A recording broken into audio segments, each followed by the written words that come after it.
niko na mtu mmoja na kwa mdogo sana. Ulitumwa na nani? Sakaja kwa Sakaja ndio amewatuma. Sakaja ndio mlihangaisha watu zao. Hapo ndio tulikuja tukapatana. Unaona raunda ya Uhuru Park. Ukiingia za uingia cooperative. Hizo area hapo. Kuja na watu wangu walikuwa 83. We come out in the open the way our Lord Jesus Christ did. Who says I cannot say? This is not your show. Okay. It is his show. Let him be the one to tell me what I can say. Let me address. Let me finish. No, I'll finish. Let me address. And then you'll address me. Let me finish first. Let me finish first. Hiya guys, back to our YouTube channel. Edwin Sifuna, the end of William Ruto and Raila Amolo Odinga. Nilikwambia Edwin Sifuna alikuwa na sign ile agreement shingo upande. Alikuwa anaforcewa because yeye ni general secretary wa ODM. So ilikuwa lazima asign. Unaona watu wangu, ilikuwa tu ni lazima, but alikuwa na sign shingo upande. Edwin Sifuna is telling us that yeye hawezi endelea kukaa upande ambako watu wanadanganya huku wa Kenya wakiendelea kumblame, because some of the Kenyans wanaamini ya kwamba kama Edwin Sifuna alisign hii agreement kumaanisha pia yuko ndani, but the truth of the matter ni kwamba Edwin Sifuna alikuwa na sign hii agreement because yeye ni nani? General secretary wa ODM party. Unaona watu wangu, and now Edwin Sifuna is telling us that he may join Rigathi Gachagua. Unakumbuka ile wakati ambapo Edwin Sifuna alikuwa upande wa Citizen TV na alikuwa pale na Farah Malim na alikuwa pale na Mungatana. They were clashing in Citizen TV. And ukweli wa mambo ni kwamba Edwin Sifuna hakuwa anataka kuwa silenced by Farah Malim and Mungatana, because Mungatana, he was forcing Edwin Sifuna to say that William Ruto is not a liar, because aliona kwamba wana expose ama wana insult the president. Na hiyo ndio kitu Edwin Sifuna alishinda kutuambia kwamba yeye hawezi sema William Ruto ni msema ukweli, lazima yeye ataendelea kuita William Ruto a liar. And that is why Edwin Sifuna wants to exit, and I want you to listen. Kabla usikize guys, and show me like video ili kuonyesha kwamba una support hii channel, na anasema thanks so extensive kuendelea kusupport hii channel. Zile moments guys mnaenda kuchukua kulike video, acha Mungu aweze kukutetea siku zote. Nashukuru sana kwa hiyo like yako. But kabla tusikize Edwin Sifuna, kuna hiki kitu nimewitness kwa mitandao ambao pia imeanza kuleta wasiwasi kwa Johnson Sakaja. Sakaja alituambia kwamba yeye hakutuma any gun aweze kushambulia ama aweze kudisrupt peaceful demonstrations ambazo zimekuwa Nairobi County. But hii ni evidence kuonyesha kwamba huyu Johnson Sakaja mwisho wake wa kuwa governor imefika. Sikiza hii. Na nani aliwatuma? Sakaja ndiye aliwatuma. Kuja muingia watu. Sakaja ndiye aliwatuma. Nani amekutuma? Ongea na nguvu na amekutuma. Sakaja. Gavana ndiye aliwatuma muhangaisha watu. Aliwalipa pesa ngapi? Aliwalipa ngapi? Dao. Wapi? Wapi hiyo dao? Watu wangapi? Sakaja dao iko wapi? 5. Mlikuwa wangapi? Wengine niko na mtu mmoja na kwa mdogo sana. Ulitumwa na nani? Sakaja kwa pesa. Sakaja ndio amewatuma. Sakaja alikutuma jana. Sakaja. So nyinyi ndio mlihangaisha watu zao. Sakaja ndiye anawatuma muhangaisha. Mko watu wangapi? Wametumwa na Sakaja tena wamelipwa dhao. Ulilipwa Dhao, si ndio? Sakaja amewatuma kufanya nini? Sasa kazi yenu ilikuwa ni gani? Hivi kama ule mwingine. Umetumwa kwa nini? Umetumwa kwa nini? Hebu kama hataki kuongea simu leta moto. Apeleke huko. Wewe ongea, Sakaja amewatuma kufanya nini? Tukuja tusumbue tu. Kusumbua nini? Kusumbua nini? Watu wanashindana nao. Watu wenye anashindana nao. Wakina nani?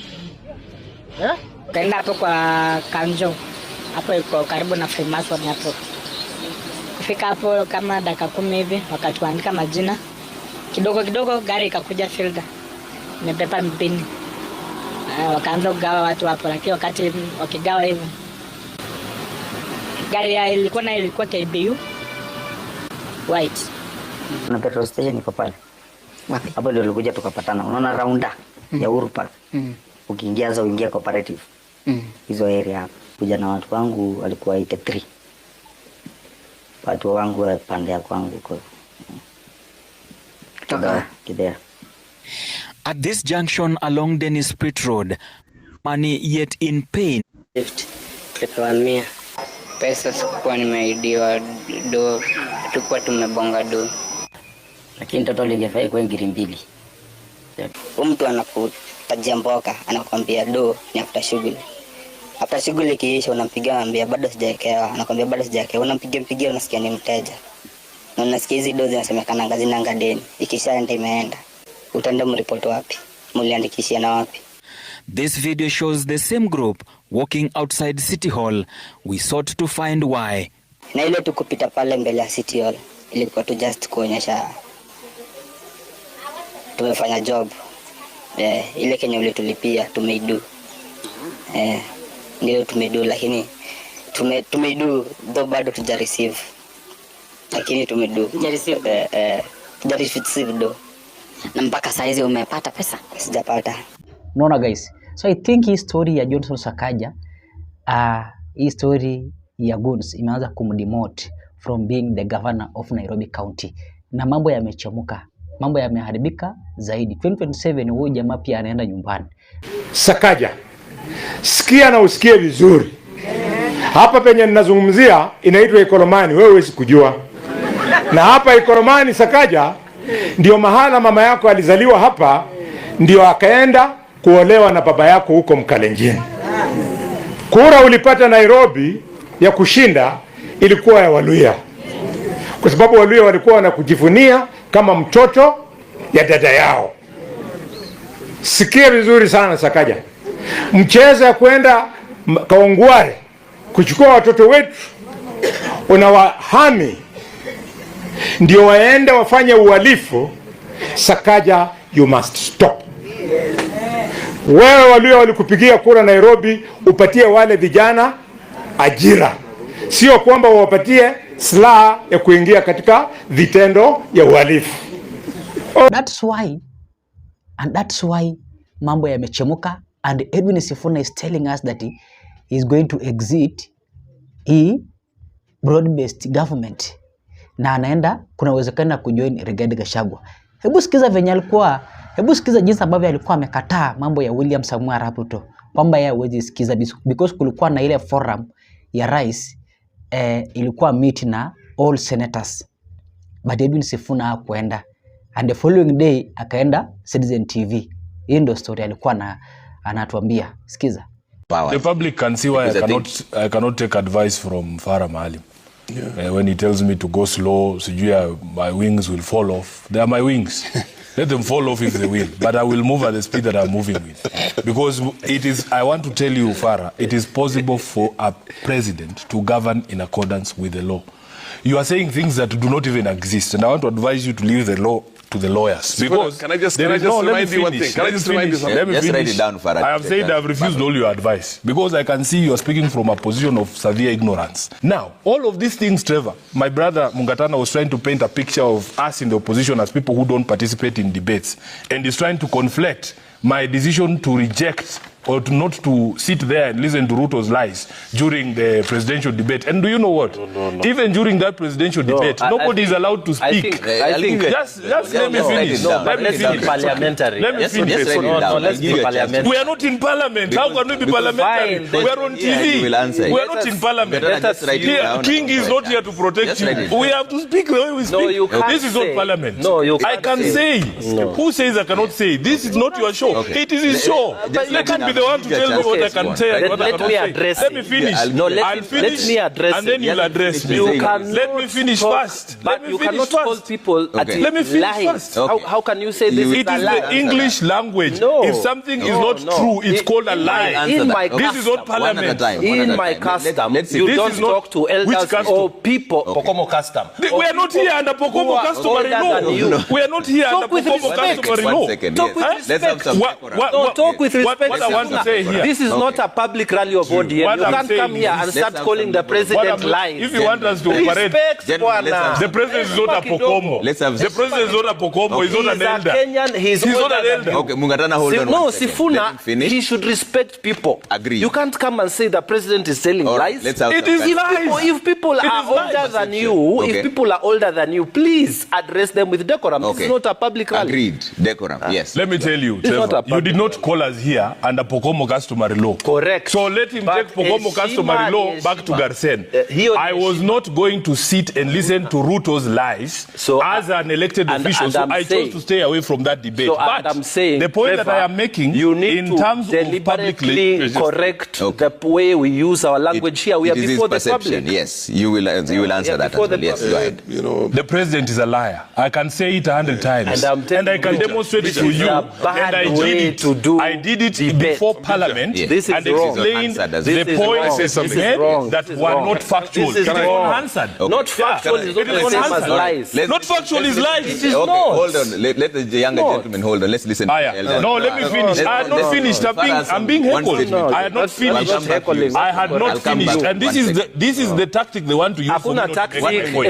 Let me finish. Let me finish. I will finish. If you don't want me to come to this show, you can tell me. You can have these Pokomo elders come and praise the president all they want. But when I am here, I will speak because it is not Mungatana that invited me here. It is you. As ODM, I'm telling you, and I've said it on this show. And I've said it on this show, Trevor. My position is, even if ODM supports Ruto, Ruto will still lose. I have said it here, and I repeat it. So I want to make it very clear that as a party, we do not support either the internal affairs or the way the external affairs of this country are being run.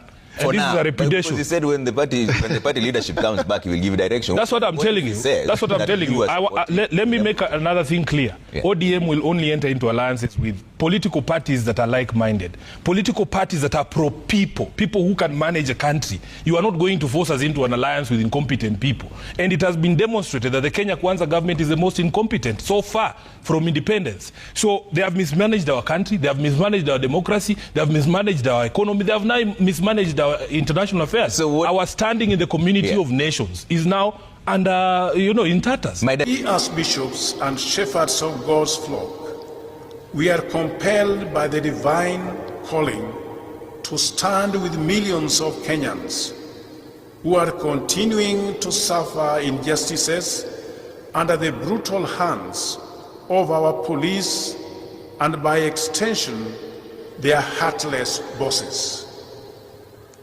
The manner with which the government is using the police to harass, maim, and kill those who are presumed to stand on its way is criminal in nature, evil and satanic in its entirety, and that no word is adequate enough to describe it. Our Lord Jesus Christ had taken his good time to visit people both in towns and villages, not for political campaigns, but to respond to their cries, their helplessness and harassment by those in power. Following the command of our Lord Jesus Christ, we stand today and will continue to stand tomorrow with the Kenyans who are treated like rabies-infected wild dogs. When Kenyans demand their rights, they become the enemies of the government, and police is used to harass and silence them.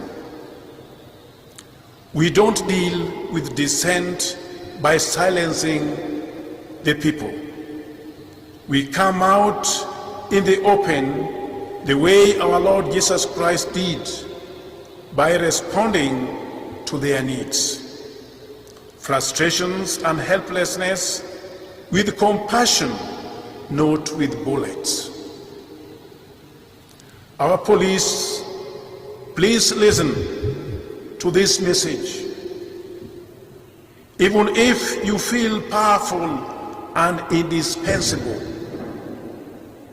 even if you feel that we don't deserve to address you, you have no choice but to open your ears and listen to what the Lord is telling you today.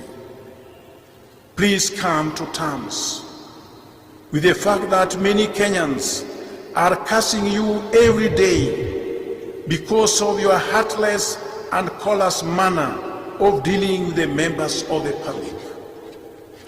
And in this kind of behavior that has led into radicalization of our youth as they strive to resist this totalitarianism and its very many manifestations.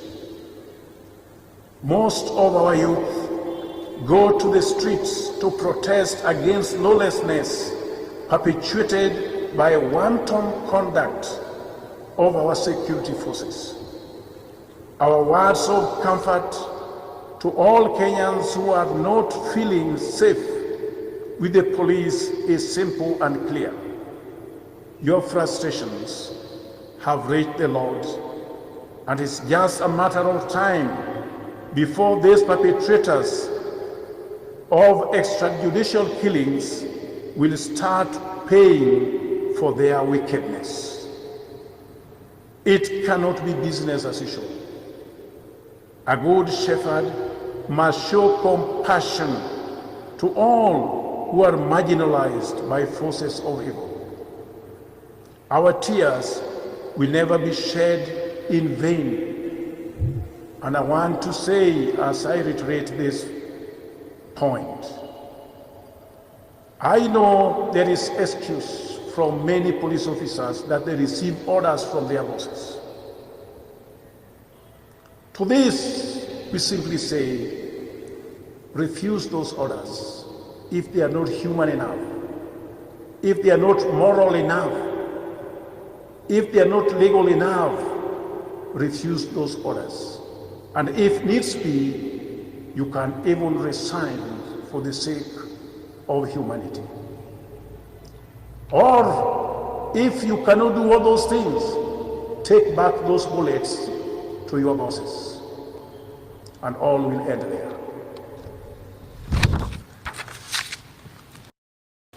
Acknowledging the fact that the President is a symbol of national unity, we express our disappointment that President William Ruto has virtually failed to stand with ordinary Kenyans who are the target of police brutality. Mr. President, sir, come out and use the powers you have been given by the people of Kenya to bring sanity to our security forces. Time has come that a body like the DCI should be phased out. It has become a dreaded unit used by those in power to harass Kenyans. We cannot and will not keep quiet when a unit of the police paid by the taxpayers' money has become a terror gang licensed to kill. In Kenya today, there is no difference between the DCI and the terror gangs harassing the people. There is a great concern that most terror gangs are hired by those in positions of influence, thus creating a culture of violence, retaliation, and anarchy. It is in public domain that the recent riots in Nairobi, the governor paid goons to disrupt what was otherwise a peaceful demonstration. No action has been taken on the governor, and politicians are just clapping at him.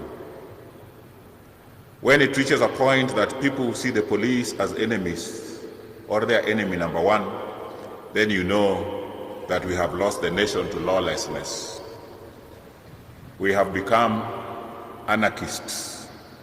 Our appeal to you, Mr. President, is to rise up and show leadership by raining sense over your officers. We are annoyed beyond words, and condolences alone is not enough to cool the anger Kenyans have. Police officers must appreciate the fact that there are many jobless Kenyans who are capable of taking their positions. If we are not careful, then a time would come when ordinary Kenyans will defend themselves, and this would be the easiest way of destroying a civil nation.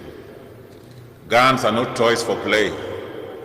They are instruments of death that should not be trusted with the caliber of police officers we are seeing today.